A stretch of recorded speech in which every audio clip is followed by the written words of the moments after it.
긴 글입니다. 착잡해서 며칠째 잠도 못 자고 있어요. 앞으로 우리 아이들을 어떻게 안고 살아갈지 막막하기도 하고 한편으론 설레기도 하고. 결혼하고 5년 동안 아이가 없었어요. 병원에선 남편 정자가 운동 능력이 떨어져 기능성이 너무 낮다 했고 시험관 추천해서 시험관도 여러 번 했습니다.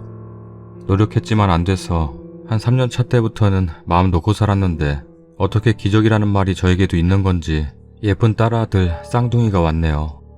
지금 39, 아이들 낳은 게 작년 11월, 38, 노산이라 많이 걱정했지만 걱정과 다르게 진통도 오래 안 하고 순산했습니다. 사실 이게 몇 달 전 일이에요. 저희 시어머니가 소위 말하는 무당인데 아이 낳고 애들 100일 넘어갈 쯤 이상한 소리를 하셨어요. 이상하게 니네 둘 합으로는 애가 없는데 애가 생겼다고. 그것도 둘이나. 처음엔 그냥 하시는 말로 넘겼습니다. 워낙 평소에도 저를 그리고 아이들 낳은 후엔 제 딸까지 누가 봐도 무시하는 듯한 말을 많이 하시는 분이셨기에 저도 면역이라고 할까요? 그런 게 생겨서 한 귀로 흘려듣기 일쑤였습니다. 근데 그게 시작이 됐습니다.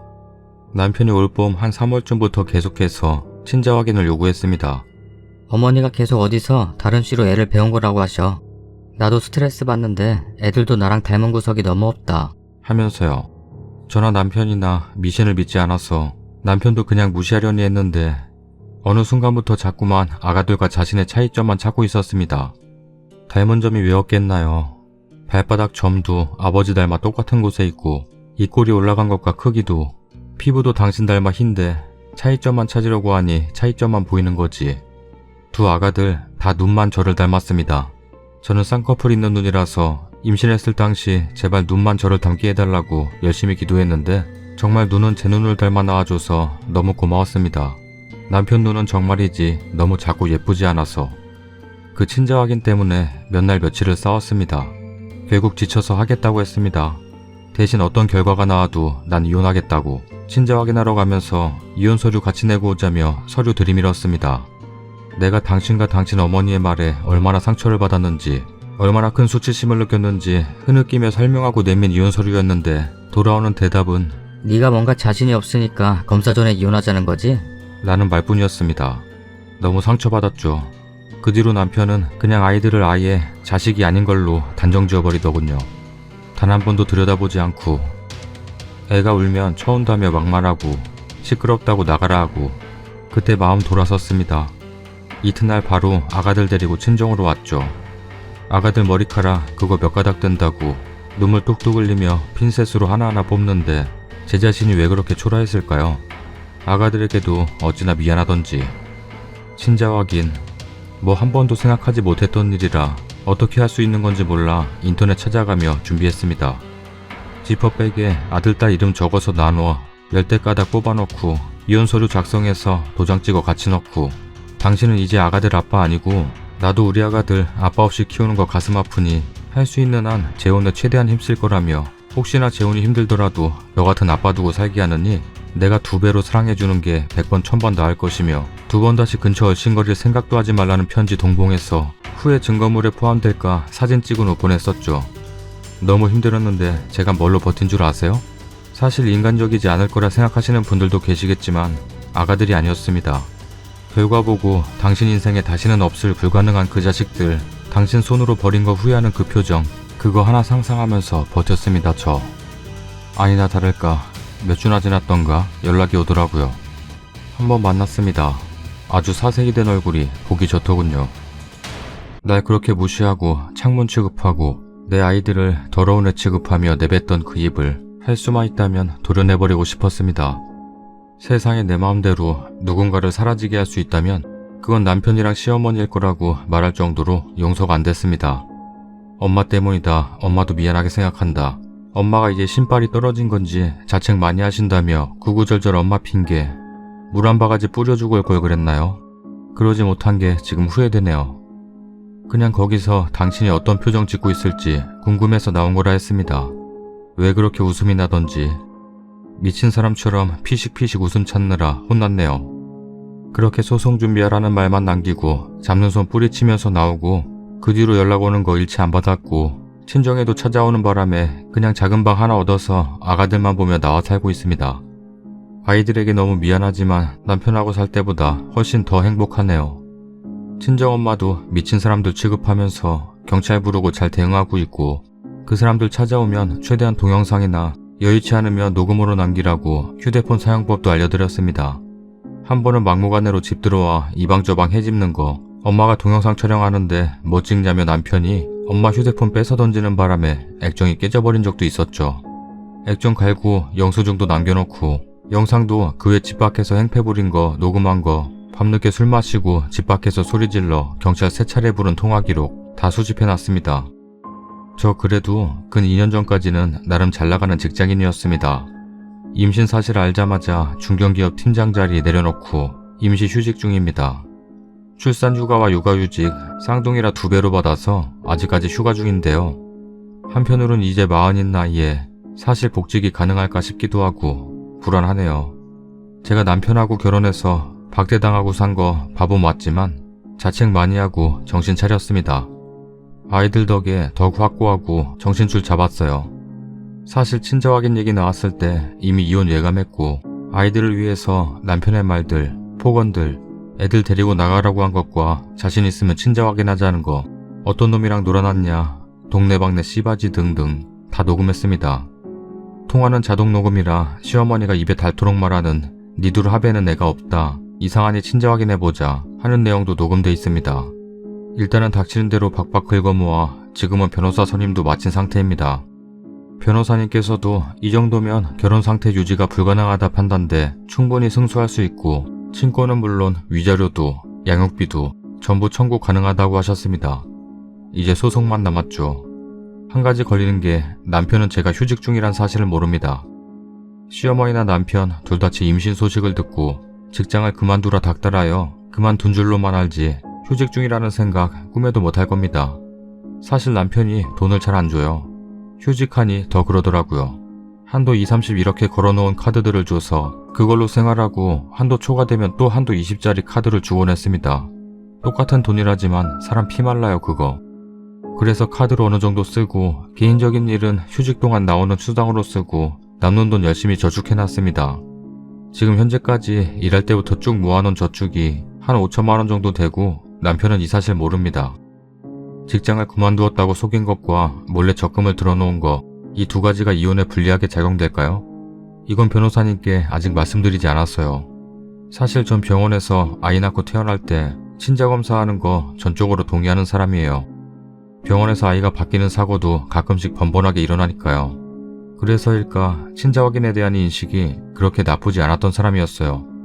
근데 이런 식은 아닌 것 같아요. 정말 기분 나쁜 걸 떠나서 너무 수치스럽고 내 아이들을 이상한 것으로 취급해버리는 느낌. 조만간 정신과 치료도 할 예정이에요.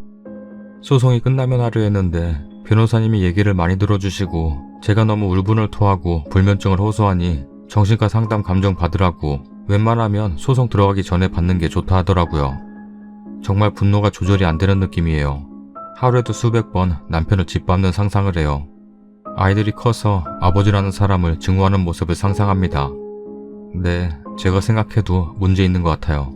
이런 모습. 너무 글이 길어 죄송합니다. 쓰다 보니 해가 떴네요. 너무 긴 글 읽어주셔서 감사합니다. 댓글입니다. 시어머니 용하시네요. 있던 자식도 없애는 아들 팔자 만들고 돈도 변호사한테 얘기해보세요. 그간 생활비 거지같이 준 것이랑 해서요. 방법 없겠냐고. 인간 말종 쓰레기들 때문에 정말 힘드셨겠어요. 앞으로도 저 인간들 때문에 속상할 때 많겠지만 잘 헤쳐나가시리라 생각돼요. 힘내세요. 직장 휴직한 건 친권 가져오는데 유리하게 작용할 겁니다. 친권이라는 게 친권자의 경제력도 작용합니다. 불리한 조건으로 작용할 건 없고 직장이 있다는 건 재산 분할에도 유리하게 작용하고요. 경제활동을 함으로 인해서 재산 생성의 역할을 한 게 분명 작용할 거라고 보여요. 다만 쓰니 앞으로 모은 5천만 원의 목돈도 부부 공동재산에 포함된다면 오히려 손해일 것 같긴 하네요. 후기입니다. 잠깐 사이에 이렇게 많이 봐주실지는 몰랐어요. 일단 어떻게든 피드백은 드려야 할 것 같아서 추가 글을 올리긴 하는데 더 이상 후기나 추가 글은 쓰지 않겠습니다. 혹시나 비슷한 경험이나 목격을 하신 분들께 조언을 얻고자 쓴 글인데 정말 도움이 되고 위로가 되는 댓글이 있는 반면 익명이라 그런지 몇몇 댓글들에게서 상처를 많이 받게 되네요. 법정에서 친자 불일치 나올 수도 있다는 얘기는 어디서 나온 건지 모르겠어요. 솔직히 친자 확인 이미 다 된 사실이고 그래서 지금 남편이 찾아오고 전화하고 매달리고 있는 건데 머리카락 보낸 걸로 했겠죠? 안 했는데 그렇게 태도 바꿔 싹싹 빌며 기어 나올까요? 욕하다가 찾지도 않다가 하루아침에 미안하다고 그 사람이 퍽도 왜 굳이 아가들 머리카락을 뽑냐고요? 자르면 되고 면봉으로 입안 긁으면 된다고요. 인터넷에서 찾아보길 모근이 있는 머리카락 5개 이상 필요하다 해서 그랬습니다. 자르면 모근이 없고 면봉으로 입안 긁어서 넣었다가 말라버리면 확인이 안 될까 해서 확실하게 머리카락 뽑았습니다. 저도 뽑기 싫었어요. 제 애기들 머리카락. 남편이 몰래 할래야 할 수도 없었어요. 시어머니 얘기 나오고 나서 점점 흥분해가는 모습 보고 제가 아이들 방에 아예 들어가지도 못하게 했습니다. 다혈질적 성격에 혹시나 해코지라도 할까 겁이 났고 술을 마신 날이 안 마신 날보다 많았기 때문이에요. 항상 방문 잠궈놓고 아이 보고 거의 전 아이들 방에서 생활했었습니다. 남편 못 믿어 딴주머니 찾다. 못 믿어서가 아니라 임신 전부터 거의 제 월급으로 생활해왔고 남편은 집에 생활비 거의 안 갖다 줬어요. 많으면 한 달 100만원까지 받아봤습니다. 최대 100만원이요. 남편은 밖에서 도박을 하고 다니는지 어디 술집을 다니는 건지 알고 싶지도 않았어요. 집도 잘 안 들어왔고요. 저 그거 받아서 제 월급 포함해 따로 공동명의 적금도 들고 보험료도 내고 공과금, 식비, 시어머니 용돈까지 다 했어요. 저요, 남편을 못 믿어서라기보다 제 아이들을 위해서 딴주머니 찬 거예요. 미래에 내 아이들 공부하고 등록금 낼 돈은 있어야겠다 싶어서요. 시어머니가 결혼 전에 점쳐봤을 때 안 말렸을 리가 없으니 자작이다.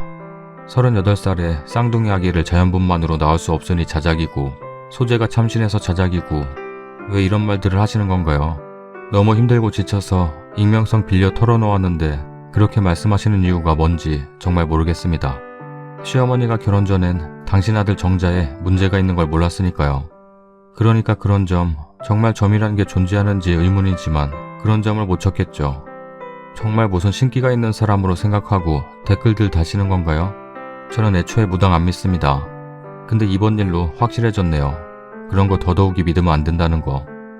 또 38살에 진통해서 뭐 더 할 말이 없네요.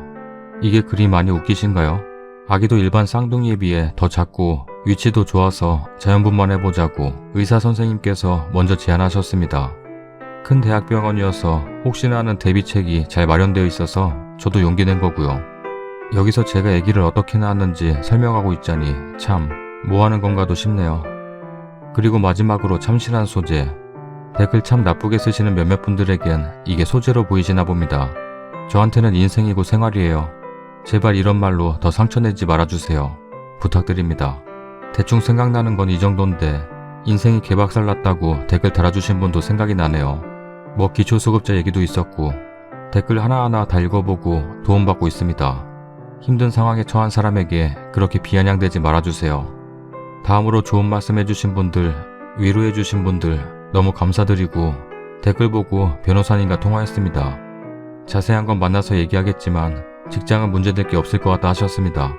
다만 휴직 기간을 포함하여 적금 들어놓은 것은 재산분할 대상이 될 수는 있다네요. 그래도 위자료와 양육비를 최대한으로 받을 수 있게 힘써주신다 하셨으니 이제 믿고 기다려야죠. 아무래도 말씀드리기 잘한 것 같아요. 조언해주셔서 감사합니다. 댓글 보면서 참 혼란스럽네요. 잘하고 있구나 싶으면서도 또 인생이 개박살 났네 라는 댓글 보면 겁도 나고 그래도 힘내봐야죠. 다들 격려해주셔서 고맙습니다. 특히나 10년 근무하고 2년 쉬고 복직하셨다는 말이 참 감사합니다. 힘이 나요. 저도 횟수로 14년 근무했거든요. 팀장급은 TO가 잘 나지 않아서 걱정이지만 그래도 오래 일한 터라 의외로 복직 마음먹으면 잘할 수 있을 것도 같아요. 용기가 납니다. 변호사님도 증거도 많고 거의 100% 승소 예상이라며 걱정 말고 있으라고 해주셔요. 참 정말 감사합니다. 모든 분들. 열심히 살겠습니다.